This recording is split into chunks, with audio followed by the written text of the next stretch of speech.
এই দুনিয়াতে দুটো শক্তি রয়েছে, যে দুটো শক্তি সব থেকে বড়। এক, বোঝার শক্তি, আর দুই, সহ্য করার শক্তি।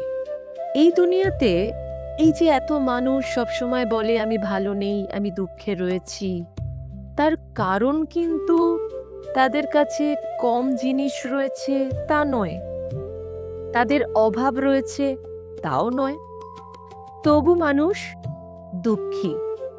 তার কারণ হচ্ছে আমরা যা দেখি, যা বুঝি, তার মধ্যে অনেক ভুল রয়েছে। কারণ সব কথার যেমন একটা বাইরের অর্থ হয়, তেমন একটা অন্তর্নিহিত অর্থ রয়েছে। আর এই অন্তর্নিহিত অর্থ বোঝার জন্য আপনাকে নিজের আত্মার সাথে এক হতে হবে। এটাই বোধহয় মানুষ করে উঠতে পারে না।